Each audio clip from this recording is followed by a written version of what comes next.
ಸದ್ಯ ರಾಜ್ಯದಲ್ಲಿ ಚರ್ಚೆ ಆಗ್ತಾ ಇರೋದು ಹನೂರು ಶೂಟೌಟ್ ಪ್ರಕರಣ. ಕಾಡಿಗೆ ಒಂದು 4 ಜನ ಹೋಗಿರ್ತಾರೆ.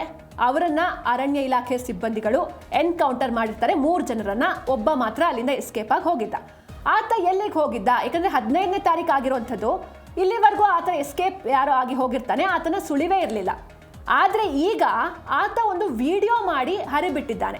ಆ ವಿಡಿಯೋದಲ್ಲಿ ಒಂದಷ್ಟು ವಿಚಾರಗಳನ್ನು ಆತ ತಿಳಿಸಿದ್ದಾನೆ. ಮುಂದೆ ನೋಡ್ತಾ ಹೋಗೋಣ. ಇದು ಈ ಪ್ರಕರಣಕ್ಕೆ ಟ್ವಿಸ್ಟ್ ಕೊಟ್ಟಿದೆ. ಇದರ ಜೊತೆಗೆ ಈಗ ಈ ಒಂದು ಪ್ರಕರಣ, ಹನೂರು ಶೂಟೌಟ್ ಪ್ರಕರಣ, ಕೇವಲ ನಮ್ಮ ರಾಜ್ಯದ ಪ್ರಕರಣ ಅಥವಾ ಕೇಸ್ ಆಗಿ ಉಳಿದಿಲ್ಲ. ಬದಲಿಗೆ ತಮಿಳುನಾಡು ಕೂಡ ಈ ಪ್ರಕರಣಕ್ಕೆ ಎಂಟ್ರಿ ಕೊಟ್ಟಿದೆ. ಯಾವಾಗ ಈ ರೀತಿ ಆಯಿತು ಅಂತ ಗೊತ್ತಾಯ್ತು, ಯಾವಾಗ ಯಾರೆಲ್ಲ ಸತ್ತೋದ್ರು, ಮೃತಪಟ್ಟರು ಆ 3 ಜನ, ಅವ್ರದ್ದು ಮದರ್ ಟಂಗ್ ತಮಿಳಾಗಿರುತ್ತೆ, ಅವರು ತಮಿಳಿಗರು. ಹೀಗಾಗಿ ಈ ಭಾಷೆಯ ವಿಚಾರವಾಗಿ ತಮಿಳುನಾಡು ಕೂಡ ಈ ಒಂದು ಪ್ರಕರಣಕ್ಕೆ ಎಂಟ್ರಿ ಕೊಟ್ಟಿದೆ. ಈ ಹಿಂದೆಯೂ ಸಿಎಂ ಜೋಸೆಫ್ ವಿಜಯ್ ಅವರು ಈ ಪ್ರಕರಣವನ್ನು ಖಂಡಿಸಿದ್ರು. ಸಮಗ್ರವಾಗಿ ಇದು ತನಿಖೆ ಆಗಬೇಕು ಅಂತ ಅವರು ತಿಳಿಸಿದ್ರು. ಈಗ ಮತ್ತೊಂದು ಮೇಜರ್ ಡೆವಲಪ್ಮೆಂಟ್ ಅಂತ ಅಂದರೆ ಸಿಎಂ ವಿಜಯ್ ಅವರು ಖುದ್ದಾಗಿ ಹನೂರಿಗೆ ಬರ್ತಾ ಇದ್ದಾರೆ. ಹನೂರಿಗೆ ಬಂದು ಯಾರೆಲ್ಲ ಎನ್ಕೌಂಟರ್ನಲ್ಲಿ ಮೃತಪಟ್ಟಿದ್ರು ಅವರ ಫೋಟೋವನ್ನು ನೀವು ಕೂಡ ತೆರೆ ಮೇಲೆ ನೋಡಿದ್ರಿ. ಆಗಲೇ 3 ಜನ ಏನೋ ಮೃತಪಟ್ಟಿರ್ತಾರೆ. ಡೇವಿಡ್ ಆಗಿರ್ಬೋದು, ಕುಮಾರ್ ಆಗಿರ್ಬೋದು, ಆಂಟೋನಿ ಸ್ವಾಮಿ ಆಗಿರ್ಬೋದು, 3 ಜನ ಸತ್ತೋಗಿರ್ತಾರೆ. ಅವರ ಮನೆಗೆ ಬರ್ತಾ ಇದ್ದಾರೆ. ಮನೆಗೆ ಬಂದು ಹಾಗೆ ಅಲ್ಲಿ ತಮಿಳುನಾಡು ಸರ್ಕಾರ ಕೂಡ ಒಂದು 10 ಲಕ್ಷ ಪರಿಹಾರವನ್ನು ಘೋಷಣೆ ಮಾಡಿದೆ.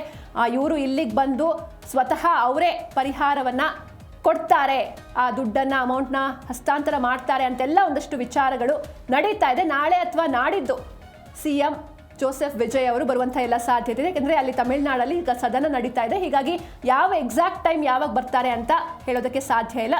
ಆಲ್ಮೋಸ್ಟ್ ನಾಳೆನೇ ಬರುವಂಥ ಎಲ್ಲ ಸಾಧ್ಯತೆ ಇದೆ. ಹಾಗಾದರೆ ಈ ಹನೂರು ಶೂಟೌಟ್ನ ಇವತ್ತಿನ ಡೆವಲಪ್ಮೆಂಟ್ ಏನೆಲ್ಲ ಆಗಿದೆ, ಹೈ ವೋಲ್ಟೇಜ್ ಟ್ವಿಸ್ಟ್ ಏನೆಲ್ಲ ಸಿಕ್ಕಿದೆ, ಎಲ್ಲವನ್ನ ನೋಡ್ತಾ ಹೋಗೋಣ. ಮೊದಲನೇದಾಗಿ ಆ 4ನೇ ಆರೋಪಿ ಯಾರಿದ್ದ, ಆತ ಒಂದು ವಿಡಿಯೋ ಬಾಂಬ್ ಅನ್ನು ರಿಲೀಸ್ ಮಾಡಿದ್ದಾರೆ. ಆತನ ಹೆಸರು ಮಹಿಮಾ ದಾಸ್ ಅಂತ. ಈ 4 ಜನ ಒಟ್ಟಿಗೆ ಹೋಗಿರ್ತಾರೆ ಕಾಡಿನ ಒಳಗೆ. ಅದರಲ್ಲಿ 3 ಮೇಲೆ ಶೂಟೌಟ್ ಆಗಿದೆ, ಅಂತಂದ್ರೆ ಎನ್ಕೌಂಟರ್ ಆಗಿ ಅವರು ತೀರ್ಕೊಂಡಿದ್ದಾರೆ. ಇನ್ನು ಒಬ್ಬ ಯಾರು ಉಳಿದಿದ್ದ, ಆತ ಅಲ್ಲಿಂದ ಎಸ್ಕೇಪ್ ಆಗಿದ್ದ. ಆತ ಎಲ್ಲಿದ್ದ, ಏನು ಎತ್ತ ಗೊತ್ತಿರಲಿಲ್ಲ. ಬಟ್ ಈಗ ಒಂದು ವಿಡಿಯೋವನ್ನ ಅಜ್ಞಾತ ಸ್ಥಳದಿಂದ ಆತ ರಿಲೀಸ್ ಮಾಡಿದ್ದಾನೆ. 4ನೇ ಆರೋಪಿಯ ವಿಡಿಯೋ ಬಾಂಬ್ ಒಂದು ರಿಲೀಸ್ ಆಗಿದೆ. ಹನೂರು ಶೂಟೌಟ್ ಪ್ರಕರಣದಲ್ಲಿ ನಾಪತ್ತೆಯಾಗಿದ್ದಂತಹ 4ನೇ ಅಥವಾ ಪ್ರಮುಖ ಕೊಂಡಿ ಅಂತ ಹೇಳ್ಬೋದು. ಯಾಕಂದ್ರೆ ಈಗ ಆತನಿಗೆ ಎಲ್ಲವೂ ಕೂಡ ಗೊತ್ತಿರುತ್ತೆ, ಅಲ್ಲಿ ಏನೇನಾಯ್ತು, ಏನು ಎತ್ತ ಅಂತ. ಈಗ ನಮ್ಮ ರಾಜ್ಯದಲ್ಲಿ ಈ ಹನೂರು ಶೂಟೌಟ್ ಪ್ರಕರಣ ಎಷ್ಟರ ಮಟ್ಟಿಗೆ ಸದ್ದು ಮಾಡ್ತಾ ಇದೆ ಅಂತ ಗೊತ್ತು, ಸದನದಲ್ಲೂ ಅದೇ ವಿಚಾರ. ಹೀಗಾಗಿ ಆತ ಒಂದು ಪ್ರಮುಖ ಕೊಂಡಿ. 4ನೇ ಆರೋಪಿ ಮಹಿಮಾ ದಾಸ್ ಅಜ್ಞಾತ ಸ್ಥಳದಿಂದ ವಿಡಿಯೋವನ್ನ ರಿಲೀಸ್ ಮಾಡೋ ಮೂಲಕ ಸಂಚಲನವನ್ನ ಉಂಟು ಮಾಡಿದ್ದಾನೆ. ಶೂಟೌಟ್ ನಡೆದಾಗ, ಅಂದ್ರೆ ಆತ ಮಾತಾಡ್ತಾ ಇರುವಂತಹ ವಿಡಿಯೋವನ್ನ ನೀವು ಗಮನಿಸಬಹುದು ತೆರೆ ಮೇಲೆ. ಶೂಟೌಟ್ ನಡೆದಾಗ ನಾನು ಹೇಗೋ ಬದುಕಿ ಓಡ್ ಬಂದು ಹಾಸ್ಪಿಟಲ್ ಸೇರಿದೆ ಅಂತ ಆತ ಹೇಳಿದ್ದಾನೆ. ಆದರೆ ನನಗೆ ಈಗ ಪೊಲೀಸರನ್ನ ಕಂಡ್ರೆ ಭಯ ಆಗ್ತಾ ಇದೆ, ಹೀಗಾಗಿ ನಾನು ಹೊರಗಡೆ ಬರೋದಿಲ್ಲ ಅಂತ ವಿಡಿಯೋದಲ್ಲಿ ಆತ ಅಳಲು ತೋಡ್ಕೊಂಡಿದ್ದಾನೆ.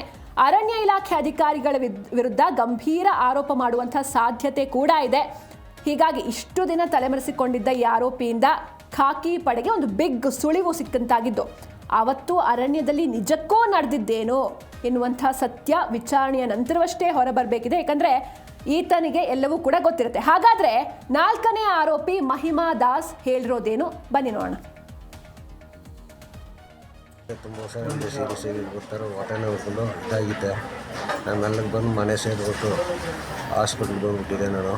ಈಗ ಇವರು ಫಾರೆಸ್ಟ್ ನನಗೆ ಒಂಥರ ಭಯ ಆಗ್ತಾಯಿದೆ. ಇವರು ಎನ್ಕ್ವೈರಿಗೆ ನಮ್ಗೆ ಹೋದ್ರೆ ನಮ್ಮನ್ನ ಇದು ಸಾಕ್ಷಿಗೆ ಆಳಿದೆ ಅಂತ ಎಲ್ಲರ ಮೇಲೆ ಹೇಳಿ ಪೊಲೀಸ್ನವ್ರ ಮೇಲೆ ಇದು ಮಾಡ್ತಾ ಇದ್ದಾರೆ. ನಮ್ಗೆ ಅವ್ರ ಕಂಡ್ರೆ ಸ್ವಲ್ಪ ಭಯ ಆಯ್ತದೆ. ನಮಗೆ ಹೆಸರಿಗೆ ನಿಮ್ಮ ಪೊಲೀಸ್ನವರು ಸಾಕ್ಷಿ ಆಗಿರ್ಬೇಕು, ನಮಗೆ ಹೆಚ್ಚಿಗೆ ನೀವೇ ನೋಡ್ಬೇಕು.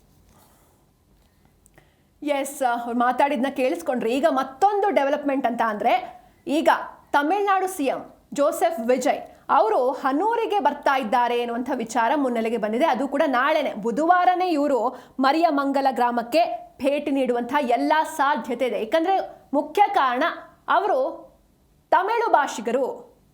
ಹೀಗಾಗಿ ತಮಿಳುನಾಡು ಈ ಒಂದು ವಿಚಾರದಲ್ಲಿ ಮೂಗು ತೋರಿಸ್ತಾ ಇದೆ.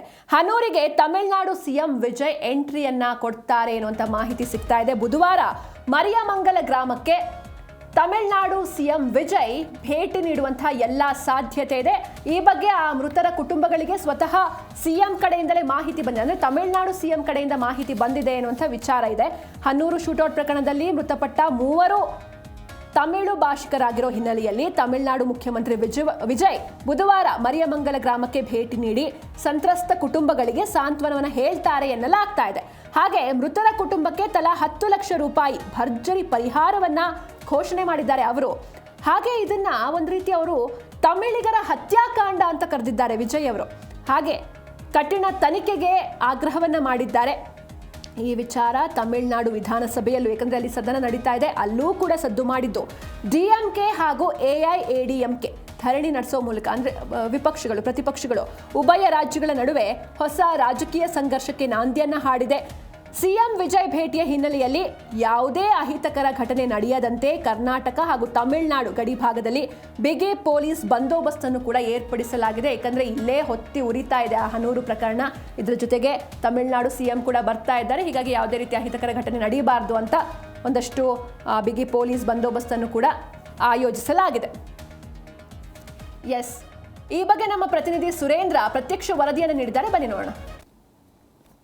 ಕಾವೇರಿ ವನ್ಯಜೀವಧಾಮದಲ್ಲಿ ನಡೆದಂತಹ ಶೂಟೌಟ್ ಪ್ರಕರಣ ಈಗ ರಾಜ್ಯ ಅಷ್ಟೇ ಅಲ್ಲದೆ ರಾಜ್ಯದ ಎಲ್ಲೆಯನ್ನ ದಾಟಿ ತಮಿಳುನಾಡಿನ ಸದನದಲ್ಲಿ ಕೂಡ ಸದ್ದು ಮಾಡಿದೆ. ಇಂದು ತಮಿಳುನಾಡಿನ ವಿಧಾನಸಭೆಯಲ್ಲಿ ನಡೆದಂತಹ ಒಂದು ವಿಧಾನಸಭೆಯ ಕಾರ್ಯಕಲಾಪದಲ್ಲಿ ವಿರೋಧ ಪಕ್ಷ ಮತ್ತು ಆಡಳಿತ ಪಕ್ಷ ಎರಡೂ ಕೂಡ ಒಂದು ಸಮಗ್ರ ತನಿಖೆಗೆ ಹಾಗೂ ಸೂಕ್ತ ಪರಿಹಾರ.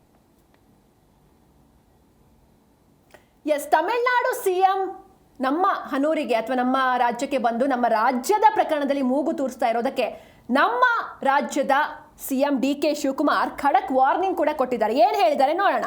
ನಮ್ಮ ರಾಜ್ಯದ ಆಡಳಿತದಲ್ಲಿ ಮೂಗು ತೂರಿಸಬೇಡಿ ಅಂತ ಅವ್ರು ಹೇಳಿದ್ದಾರೆ. CM ವಿಜಯ್ ಬೇಡಿಕೆಗೆ CM DK ಶಿವಕುಮಾರ್ ಖಡಕ್ ಆಗಿ ವಾರ್ನಿಂಗ್ ಕೊಟ್ಟಿದ್ದಾರೆ. CBI ತನಿಖೆ ಬೇಡಿಕೆಯನ್ನ ತಳ್ಳಿ ಹಾಕಿದೆ ರಾಜ್ಯ ಸರ್ಕಾರ. CBI ತನಿಖೆಗೆ ವಹಿಸಬೇಕು. ಈಗೇನು ಮ್ಯಾಜಿಸ್ಟ್ರೇಟ್ ತನಿಖೆ ಮಾಡೋದಕ್ಕೆ ಸರ್ಕಾರ ಆದೇಶವನ್ನು ನೀಡಿದೆ ಆಲ್ರೆಡಿ, ಬಟ್ ನಮ್ಮ ರಾಜ್ಯದಲ್ಲೂ ಕೂಡ SIT ಆಗಬೇಕು ಅಂತ ಹೇಳ್ತಾ ಇದ್ದಾರೆ. ಹಾಗೆ ಆ ತಮಿಳುನಾಡು ಕಡೆಯಿಂದ CBI ತನಿಖೆ ಮಾಡಬೇಕು ಅಂತ ಹೇಳ್ತಾ ಇದ್ದಾರೆ. ಅದನ್ನೆಲ್ಲವನ್ನು ಕೂಡ ತಳ್ಳಿ ಹಾಕಿದೆ ನಮ್ಮ ರಾಜ್ಯ ಸರ್ಕಾರ. ಹನೂರು ಶೂಟೌಟ್ ಪ್ರಕರಣಕ್ಕೆ ಸಂಬಂಧಪಟ್ಟಂತೆ CBI ತನಿಖೆಗೆ ಆಗ್ರಹಿಸಿದ್ದ Tamil Nadu CM Vijay ಬೇಡಿಕೆಯನ್ನ CM DK Shivakumar ಸರಸಾಗಾಟಾಗಿ ತಳ್ಳಿ ಹಾಕಿದ್ದು. ಒಕ್ಕೂಟ ವ್ಯವಸ್ಥೆಯಲ್ಲಿ ಯಾವುದೇ ರಾಜ್ಯ ಮತ್ತೊಂದು ರಾಜ್ಯದ ಆಡಳಿತದಲ್ಲಿ ಮೂಗು ತೂರಿಸಬಾರ್ದು.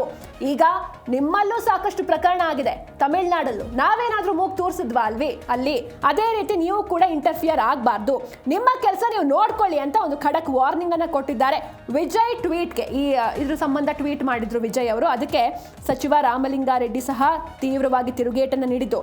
ರಾಜ್ಯ ಸರ್ಕಾರ ಆಲ್ರೆಡಿ ಪರಿಹಾರವನ್ನು ನೀಡಿದೆ. ಸರ್ಕಾರ 5 ಲಕ್ಷ ಕೊಟ್ಟಿದೆ ಮೃತರ ಕುಟುಂಬಸ್ಥರಿಗೆ. ಹಾಗೆ ಅಲ್ಲಿರುವಂತಹ ಶಾಸಕರು ಕೂಡ 10 ಲಕ್ಷ ಕೊಟ್ಟಿದ್ದಾರೆ. 15 ಲಕ್ಷ ಸಿಕ್ಕಿದೆ. ಈ ಮೂಲಕ ನೆರೆ ರಾಜ್ಯದ ನಾಯಕರ ಹಸ್ತಕ್ಷೇಪ ನಮಗೆ ಬೇಕಾಗಿಲ್ಲ, ನಿಮ್ದೇನು ಕೆಲಸ ಇದೆ ಅದನ್ನು ನೋಡ್ಕೊಳ್ಳಿ, ನಮಗೆ ಗೊತ್ತು ನಾವು ಹೆಂಗೆ ಸಾಲ್ವ್ ಮಾಡಬೇಕು ಅಂತ. ನಿಮ್ಮ ಹಸ್ತಕ್ಷೇಪ ಅಥವಾ ಮೂಗು ತೂರಿಸೋದು ನೀವು ಬೇಡ ಅಂತ ಹೇಳಿಕೆಗಳು ನಮ್ಮ ರಾಜ್ಯದ ನಾಯಕರಿಂದ ಅಥವಾ ನಮ್ಮ ರಾಜ್ಯದ CM ಇಂದ ಕೂಡ ಬಂದಿದೆ. ಒಟ್ಟಿನಲ್ಲಿ ಈ ಹನೂರು ಅರಣ್ಯದಲ್ಲಿ ನಡೆದಂತಹ ಒಂದು ಶೂಟೌಟ್ ಪ್ರಕರಣ ನಿಜಕ್ಕೂ ದಕ್ಷಿಣ ಭಾರತದ 2 ರಾಜ್ಯಗಳ ನಡುವಿನ ಒಂದು ಪ್ರತಿಷ್ಠೆಯ ಕಣವಾಗಿ ಮಾರ್ಪಟ್ಟಿದೆ. ಇಷ್ಟು ದಿನ ಕಾವೇರಿ ಆ ವಿಚಾರ ಆಯಿತು, ಈಗ ಹನೂರು ಅಂತ 2 ರಾಜ್ಯಗಳು ಬಡ್ದಾಡ್ಕೊಳ್ಳುವಂಥ ಪರಿಸ್ಥಿತಿ. ಮತ್ತೊಂದು ಕಡೆ ಈಗ 4ನೇ ಆರೋಪಿ ಇಷ್ಟು ದಿನ ಪತ್ತೆ ಇರಲಿಲ್ಲ, ಈಗ ಒಂದು ವಿಡಿಯೋ ಕೂಡ ರಿಲೀಸ್ ಮಾಡಿದ್ದಾನೆ. ಹೀಗಾಗಿ ಆತ ಏನಾದರೂ ವಿಚಾರಣೆಗೆ ಸಹಕರಿಸಿದ್ರೆ, ಆತ ಬಂದರೆ ನಿಜಕ್ಕೂ ಅಲ್ಲಿ ಅವತ್ತು ಏನಾಯಿತು ಏನು ಎತ್ತ ಎಲ್ಲವೂ ಕೂಡ ಗೊತ್ತಾಗುತ್ತೆ. ಹೀಗಾಗಿ ಏನಾಗುತ್ತೆ ಅಂತ ಕಾದು ನೋಡಬೇಕು ಅಂತ ಹೇಳ್ತಾ